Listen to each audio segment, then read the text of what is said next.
Bienvenidos una vez más a La Verdad en la Iglesia de Dios, el canal que no trata de religiones. Aquí no es ni catolicismo romano, ni protestantismo luterano, ni mesianismo, ni judaísmo, sino la verdad en la Iglesia de Dios. Por sobre todas las cosas, la verdad que nos hace hijos de Dios, y por ello eh, estamos fuera de las religiones, porque las religiones llevan al hombre a alejarse de Dios, y nosotros lo que buscamos con la verdad en la Iglesia de Dios es que el hombre se acerque a Dios y lo conozca.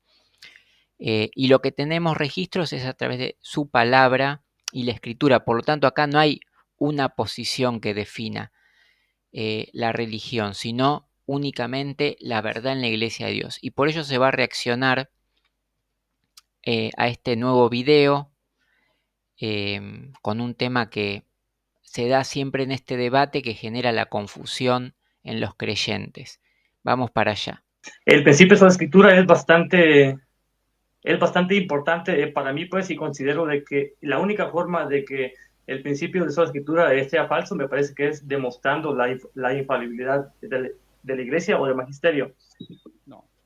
Bueno, hablemos que el principio, o sea, la sola escritura es un principio que tiene en cuenta que lo que está escrito en la Biblia es inspirado por Dios, y las costumbres que tomen de allí o que por el paso del tiempo el cuerpo de Cristo vaya obedeciendo para cumplir con la voluntad de Dios, estén conforme a lo que estuvo escrito desde el principio, a través de lo que son los hombres de fe, los profetas, la Torá, el cuerpo evangélico, el ministerio de los gentiles de Pablo de Tarso y la iglesia de los tiempos del fin, dado en el libro de Revelaciones. Eso es lo que la tradición tiene que ir, a pesar de que el mundo es cambiante, porque el mundo se va degradando. No es lo mismo el mundo antiguo, no es lo mismo el mundo antiguo, me refiero al mundo cuando fue el segundo templo que vino el Señor, no es lo mismo el mundo antiguo antes de Noé, después de Noé, posterior a Moisés, bueno, y la actualidad. Entonces, la palabra de Dios evidentemente toma distintas tradiciones, que es transmisión, que está adaptada, y por ello se hacen en el canal muchos videos donde explican estas cosas, lo que sería, vamos a decir, según los estudios actuales, la diferencia entre lo que es la exégesis y la hermenéutica. La exégesis es un estudio, una investigación histórica de lo que realmente fue el significado de las palabras que se dieron en un contexto o en una época. Y la hermenéutica sería la interpretación actual, porque cuando se escribió las distintas partes de la escritura o de la Biblia, fueron en distintas épocas históricas también con una concepción del mundo diferente. Entonces, hoy necesita aplicarse en lo que el mundo cambia. No es que Dios cambie, sino que el mundo que está fuera de Dios, sin Cristo y alejado de la ciudadanía del reino de los cielos, es el que cambia, es el que trae al mundo también nuevas criaturas, nuevos hijos, y estos vienen sin el conocimiento de la verdad. Entonces, la palabra de Dios va cambiando. Por ello, muchas veces fue necesario, para que la promesa no se pierda, eh, el mismo pueblo de Israel necesitó buscar de los gentiles. Un gentil mostró, porque el mundo va llevando una verdad que es eterna, que el mundo no la puede ver, porque eso es lo que dijo, no la conoce, ni la paz que da Dios. Entonces el hombre busca por sus propios caminos, y hay una, digamos, una pared muy grande entre esas dos realidades, una como verdad y otra como mentira del enemigo, una que es de muerte, otra para vida eterna. Entonces, un ejemplo claro de esto es el Evangelio de los gentiles, cuando de Israel se ciegan en la obediencia, digamos, pero se olvidan de que la voluntad de Dios era un plan mayor para todas las familias de la tierra, entonces se cierran al cumplimiento estricto, pierden la visión, viene el Señor a salvar eso, lo que se había perdido, porque se había incluso dividido la casa de Israel. Entonces el mundo pasa a ser protagonista, y por ello también es que Israel no pudo permanecer, el mundo no conoció a Dios, y finalmente viene el Evangelio a los gentiles para que nadie se pierda finalmente. Entonces eso es lo que nos exhorta la palabra. Entonces esto es como la introducción para que tengamos conciencia y el Espíritu pueda abrir el entendimiento para comprender y no cerrarnos a la mente actual, eh, y comprender que hubo tiempos en que se hablaron cosas conforme a la realidad de esa situación, de acuerdo a profecías, de acuerdo a palabras, de acuerdo a cambios en el mundo que fueron dados, que no es que Dios cambia, eso se debe entender. Y me parece pues que si se logra demostrar la infalibilidad del magisterio, pues bueno, o según mi opinión, es la única forma de derrumbar sobre la escritura. No, no es así. Bueno, el magisterio es un conjunto de enseñanzas y prácticas que impone determinada religión. El magisterio puede aplicarse, por ejemplo, en el catolicismo romano tiene su propio magisterio, su forma de interpretar la escritura para que dentro de esa institución los creyentes adopten dogmas de fe y pertenezcan a esa religión. Por eso dijimos catolicismo romano. Protestantismo tendrá también sus tradiciones. Entonces el protestantismo tiene esas tradiciones que buscan que no se invalide lo que es la escritura ni la Biblia. Entonces está la diferencia entre catolicismo y protestantismo, que es lo que supuestamente inició Lutero.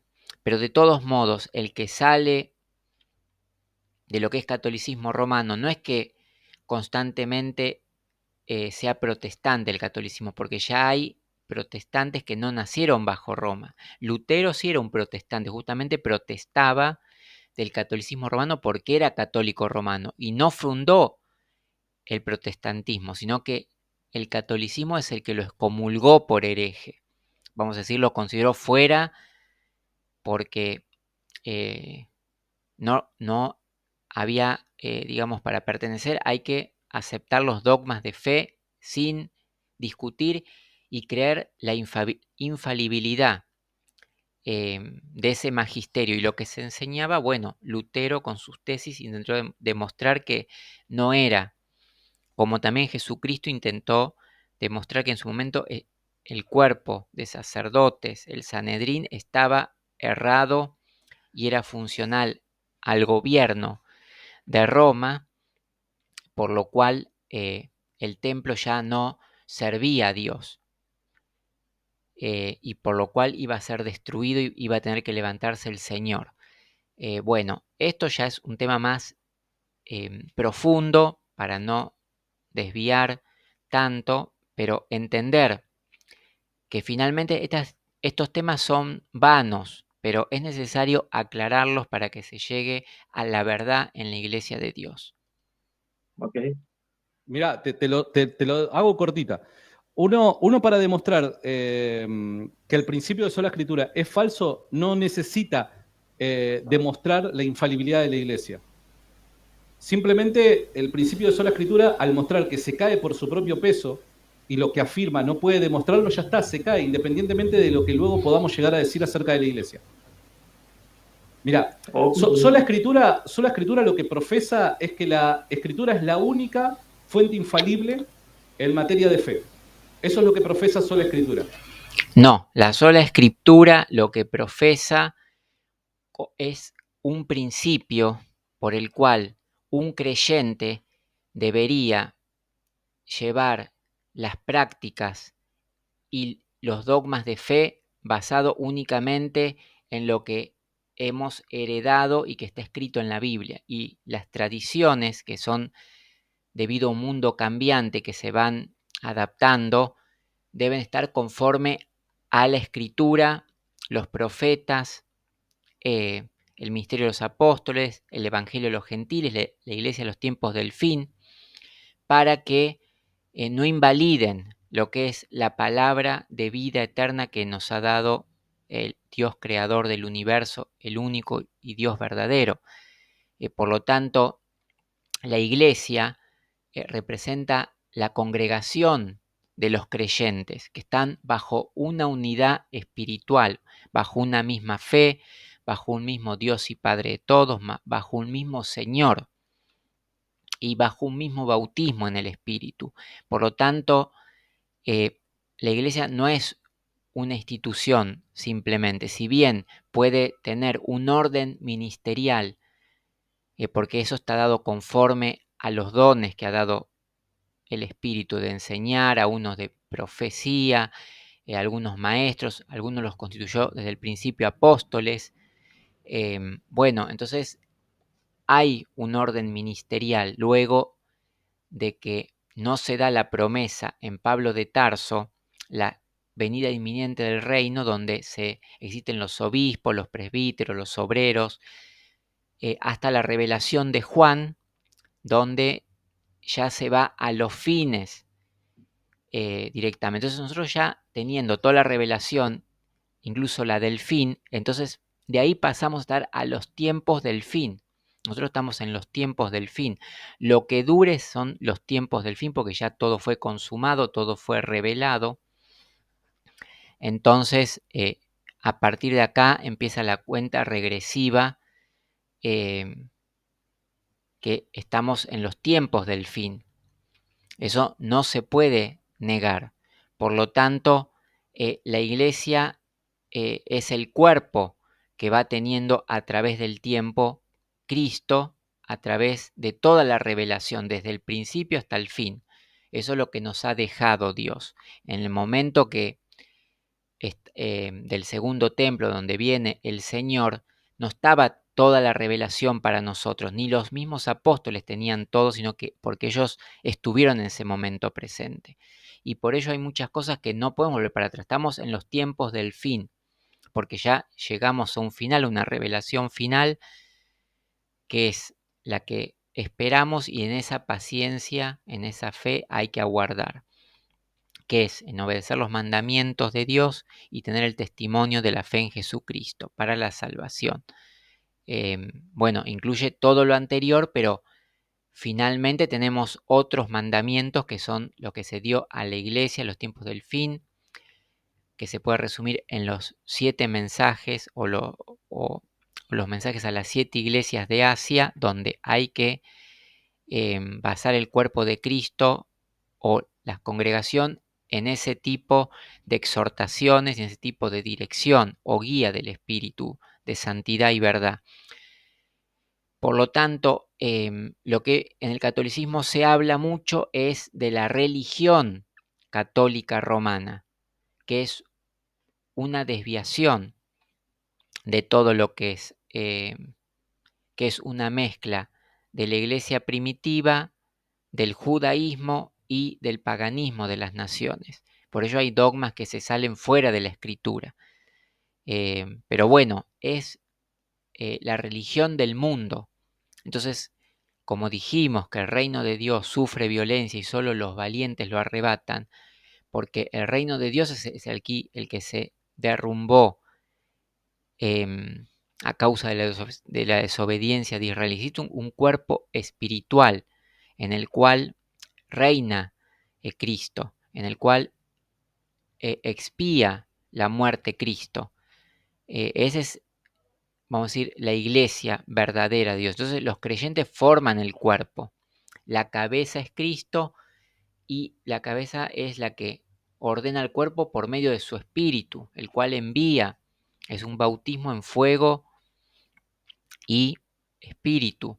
Recuerden que los apóstoles mismos, hay un versículo que lo explica bien, ya dejaron atrás los rudimentos de la doctrina de Cristo, que era bautismo de arrepentimiento, para ir hacia lo que es del Espíritu, lo que es el Cristo, el Hijo del Dios viviente. Por lo tanto, no se puede decir, digamos, que que existe una iglesia como una denominación o una doctrina de hombres. No, lo existe en espíritu y en verdad. Esa es la única.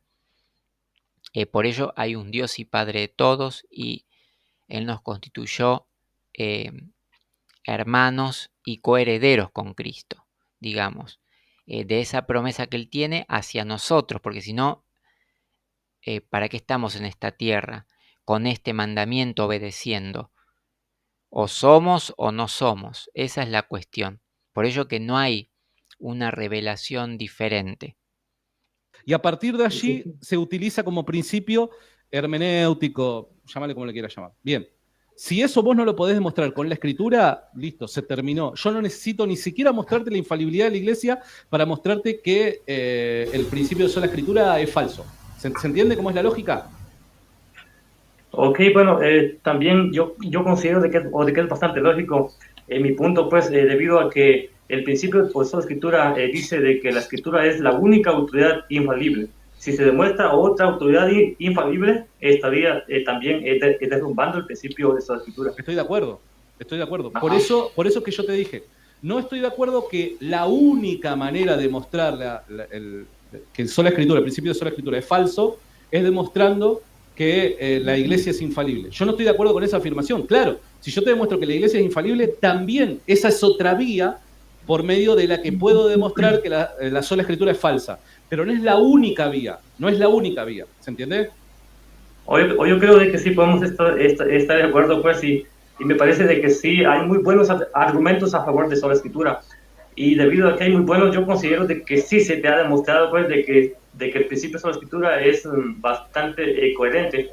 Pero sí me gustaría, pues, de que vos, o de que usted, perdón, me dijera por qué cree usted de que la iglesia es infalible, o por qué motivo, pues, porque me parece de que, o según mi opinión, como le decía, esa es la única forma de creer de que el principio de la escritura puede ser falso.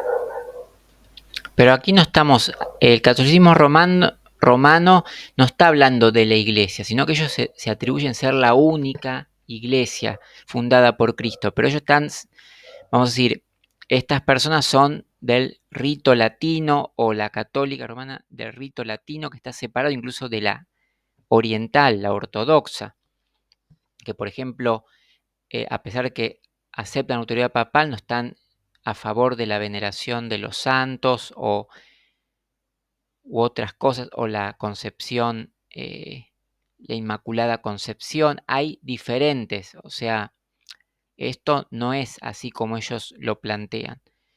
Por ello está la Biblia o lo escrito en la Biblia, que es lo que se toma como una, digamos, autoridad, entre comillas autoridad, sino que es palabra, como palabra de Dios, como inspirado por medio del Espíritu para que el hombre haga la obra de Dios, o sea, la misión, el propósito para el que fue llamado. Ese es el motivo, no simplemente la religión del hombre, o sea, las costumbres o el culto, porque el Espíritu da palabra de vida y es palabra viva y eficaz.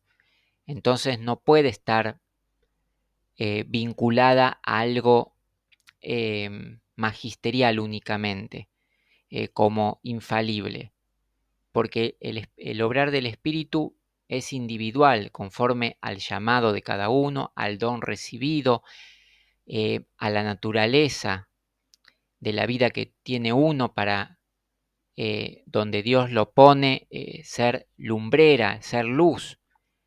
Eso es lo que, ustedes fíjense cómo Jesucristo mandaba a distintos lugares, hablar con unos, con otros, en una misión, en esto, los preparaba y muchas veces no podían incluso ni echar algún demonio y le decía por su poca fe, porque a veces les enseñó que era necesario ayuno y oración, otras veces no tuvieron pereza, bueno, entonces hay en el hombre circunstancias que lo limitan. El magisterio infalible no es. Lo escrito es lo que tenemos como palabra de verdad y es lo que rige todas las tradiciones, el culto, la adoración, y no deben desviarse en doctrinas del error para no invalidar la Escritura. Y esto es fácil darse cuenta porque esto se conoce si uno recibe el Espíritu de verdad, porque empieza a caminar, vamos a decir, con Dios en ese obrar. Y el mismo Espíritu dice que el mismo Espíritu se contrista, el mismo Espíritu es el que intercede con gemidos indecibles, y esto en las religiones no pasa.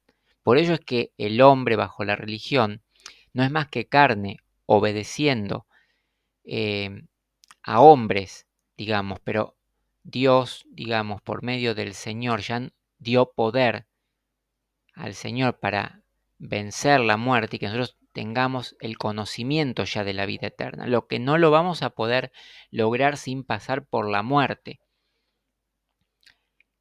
Entonces tenemos en el cuerpo que vamos a fallar porque la muerte es pecado y el pecado es error y transgresión a la ley eterna de Dios. Entonces nadie en ese sentido puede gloriarse.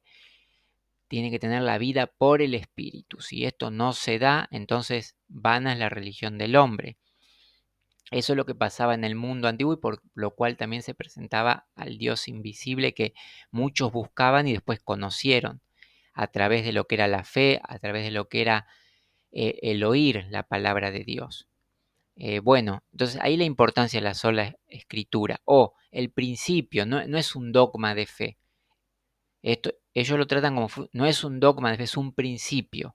Es un principio para el hombre, para enseñarle que ante todo debe elegir la escritura. Primero está Dios, pero ¿cómo conoce a Dios? Porque la fe es por el oír y el oír la palabra de Dios. Y la palabra que tenemos quedó ahora dada en lo que está escrito, que comprende las escrituras, los profetas, los salmos, comprende el ministerio del Señor, comprende el ministerio apostólico, comprende el Evangelio de los gentiles de Pablo de Tarso y comprende la iglesia de los tiempos del fin. Y ya habiéndose consumado todo hasta el fin del mundo, es lo que tenemos que regirnos bajo esas directivas, esa instrucción. La Torá significa la instrucción, así como se le dio a Moisés la instrucción, a nosotros se nos dio también una instrucción, pero ya bajo el Espíritu. O sea, cuando ya fue consumado todo lo que fue anterior.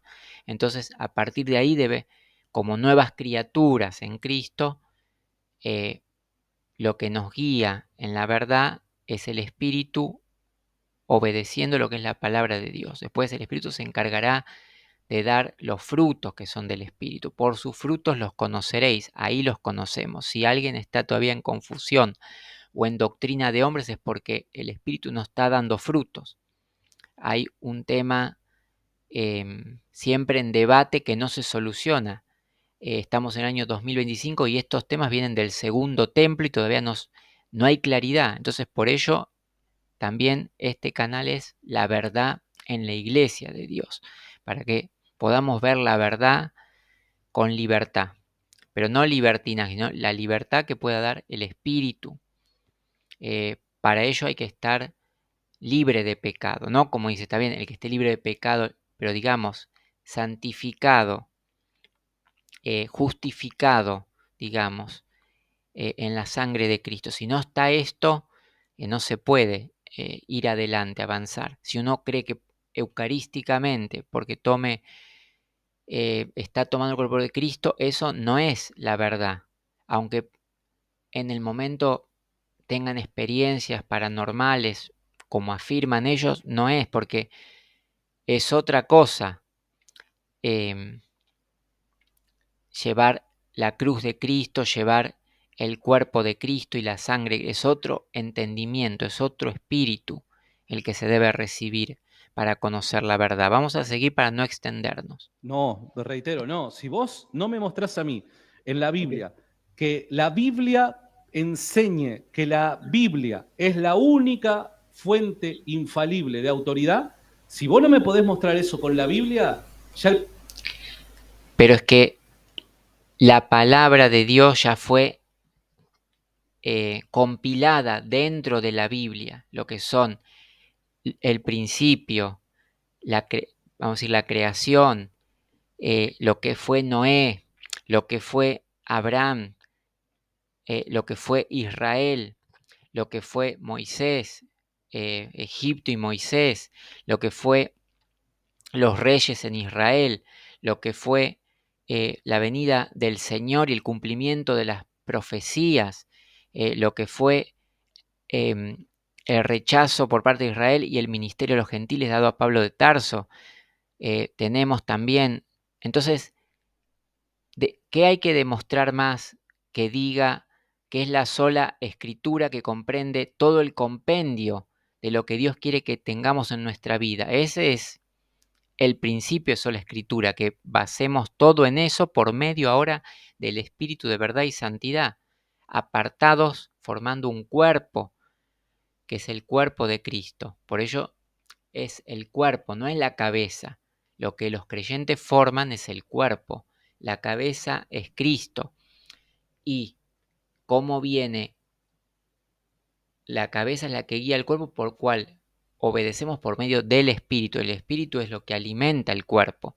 Por eso no solo de pan vivirá el hombre, sino de todo lo que proviene de Dios, de toda palabra. Y eso viene por el Espíritu. Esa fue la tentación en el desierto que venció. Se deben comprender estas cosas. El principio de sola escritura cae. ¿Se Ok. entiende? No se puede negar el principio de solo escritura o caer porque es desechar la Biblia. Porque si estamos diciendo que el principio de solo escritura es oír la palabra de Dios a través de la Biblia, a través de toda esta enseñanza que viene desde el principio hasta el fin. O sea, desde el principio, que es el Génesis, la creación, hasta que inicia el mundo con el hombre y Eva, hasta el fin de los tiempos, donde es derrotado el mal, la muerte y el Hades. Entonces, si uno desecha el principio de sola escritura, está primero eliminando todo lo que es la Biblia completa, y después que las tradiciones, los ritos, el culto y todo lo que involucre la adoración o veneración sea conforme a esto. Entonces, la medida, el principio es la sola escritura, que es conocer la palabra de Dios mediante la Biblia. Entonces, nunca puede caer ese principio, porque sería desechar lo bíblico y estar en contra del Espíritu, porque es quedar ciego. Pero el magisterio, ¿cuál es? El magisterio en el catolicismo romano es quitar lo que es la palabra hacia el hombre, que tenga autoridad sobre el propio hombre para decirle lo que tiene que hacer o dejar, o creer o dejar de creer. Y eso es válido mientras no se desvíe de lo que está escrito, de lo que se nos dejó como ordenanzas, mandamientos, estatutos, leyes. Entonces el principio de la escritura es lo que sostiene que, examinemos todo, retengamos todo lo que es bueno y lo que no lo desechemos. Y si dentro de eso está el catolicismo romano, que impone dogmas de fe que son contrarios a lo escrito, entonces hay que desechar eso para seguir la verdad, conforme a la verdad. No se puede, no hay comunión entre la luz con las tinieblas.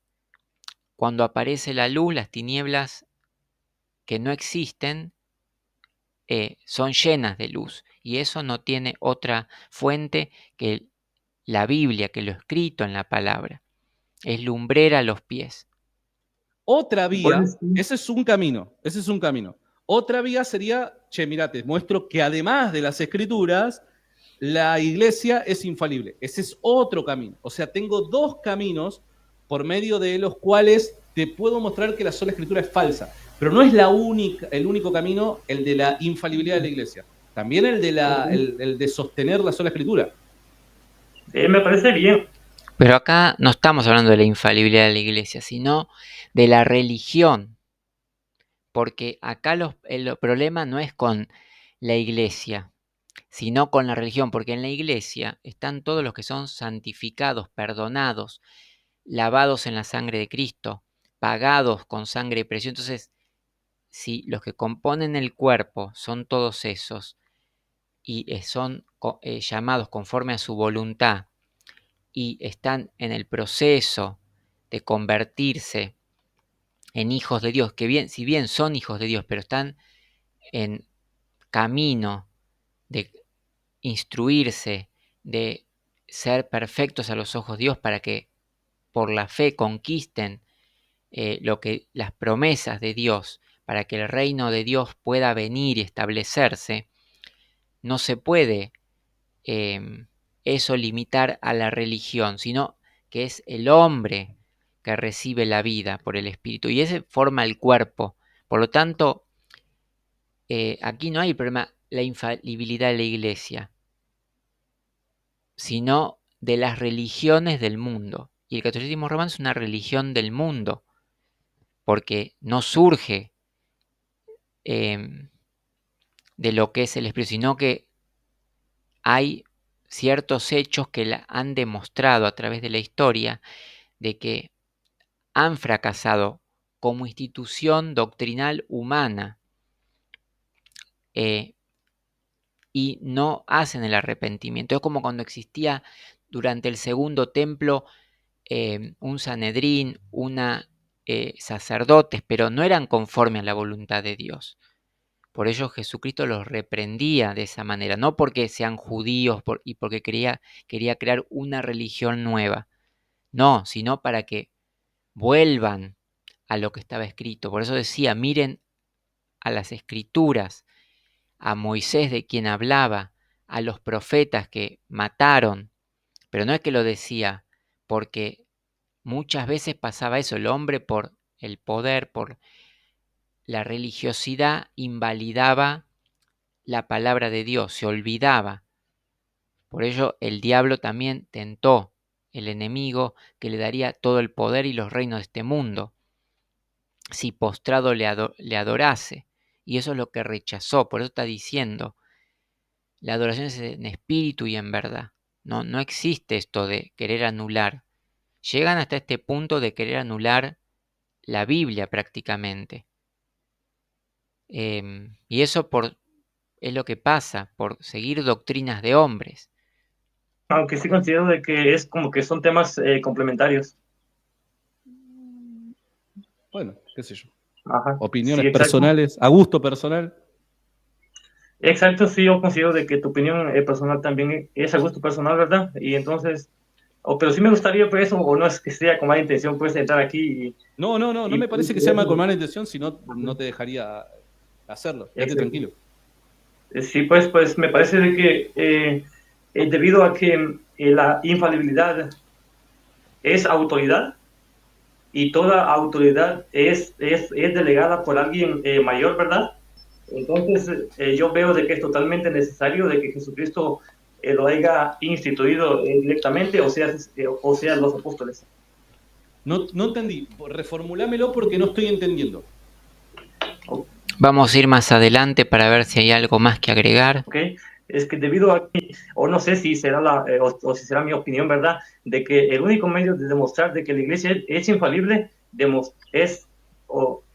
o la única forma de demostrarlo es demostrando que el Señor Jesús, que es el mayor, que la iglesia le dio esa autoridad infalible. Bien, y es algo que uno sostiene, o sea, la razón por la que uno cree que la iglesia es infalible es por Cristo. Exacto. Es que, como te decía en nuestro primer diálogo, que yo me introduje pues diciendo de que me parece que tu decisión de volverte católico para mí no fue correcta, pues. Entonces, me parece de que tú debiste analizar bien este punto primero antes de convertirte al catolicismo. La verdad es que yo fui uno, tal vez, entre los primeros, ¿verdad?, que vi tu video. Ok, entonces tal vez yo no lo he escuchado, pero sí. Me parece que es muy importante. Y entonces no entiendo por dónde vamos. Ajá, de que me gustaría de que me expliques entonces que por qué motivo es que crees tú de que el magisterio es infalible. Bueno, yo creo que la infalibilidad de la iglesia es la conclusión razonable a ciertas declaraciones y promesas que hizo Jesús de Nazaret al primer magisterio de la Iglesia, ordenado legítimamente por él, y esta también fue enseñanza de los apóstoles de Jesús. Por dar un ejemplo, a ver, citándote de memoria, está bien, porque no sabía que ibas a entrar a querer charlar este tema. Por dar un ejemplo, cuando en Mateo capítulo 16-18 Jesús habla con Pedro en representación del resto de los apóstoles, dice: tú eres Pedro, y sobre esta piedra edificaré mi iglesia, y las puertas del Hades no prevalecerán contra ella. Esa declaración, que es una promesa de Jesús, que le está haciendo a la iglesia fundada por él, creo que evidentemente nos lleva a la conclusión de que la iglesia no puede caer en materia de fe en el error, porque si así fuera, las puertas del Hades prevalecerían contra ella. ¿Por qué? Porque en definitiva, al corromperse la iglesia perdería lo que es. No, ven, esto es un hombre que habla de religión y de poder y autoridad humana. Vamos a ver bien a qué se refiere esto. Fíjense, esto es algo... Las puertas del Hades, que dice no prevalecerán sobre ella, era una creencia antigua que dice son aberturas en el reino espiritual que conectan el inframundo con el mundo terrenal. En la mitología clásica y en algunas religiones actuales se cree que son la entrada al inframundo. Las puertas del Hades serían como unas puertas que venían desde el infierno, y desde el infierno venían, digamos, los males, digamos, los espíritus malignos a la tierra. Estos que reprendía Cristo venían desde el Hades, cuando se les abría esa puerta espiritual, ¿no? Por ello estaban, digamos, como en un infierno, en un inframundo, digamos, lejos, en la oscuridad, no donde había luz. Cuando las personas eran, digamos, tentadas, convencidas, eran las puertas del Hades, digamos, que se abrían y dejaban como entrar estos males al mundo, en las personas, estas potestades del aire, ¿no? Por eso dice en la Biblia la frase, las puertas del Hades no prevalecerán contra ella, aparece en Mateo 16-18. Este pasaje, Jesús se refiere a la construcción de la iglesia y a que a los poderes de la muerte no podrán retenerla. A eso se refiere, no de errores doctrinales. Significa que ya Cristo, por eso habla más de cuando dice sobre esta roca edificaré mi iglesia, no se está refiriendo a Pedro hombre, como Pedro como autoridad sobre la iglesia, no. Si bien Pedro quedó en reemplazo como digamos, el pastor para apacentar la grey, por eso le preguntó 3 veces, ¿apacentarás mi grey? Esta pregunta se repite 3 veces. Ahí se ve que dice, esta roca es la que usaré, se refiere a lo que había sido revelado. No se refiere al hombre en sí mismo, porque observamos que versículos o líneas posteriores, Pedro rechaza esto y Jesucristo mismo es el que lo reprende, que le dice: apártate de mí, Satanás, porque pone las cosas de los hombres antes que las de Dios. Entonces vemos que no es esta la roca. Y ahí está el error más grande. Por eso dice, la roca era que Cristo es el Hijo del Dios viviente, según la promesa dada a David posterior a su muerte, que iba a ser levantado a los muertos. Por ello dice en este pasaje, aquí lo dice bien claro, se refiere a que ya no podrán retenerlo estos poderes. Aquí lo ven clarísimo.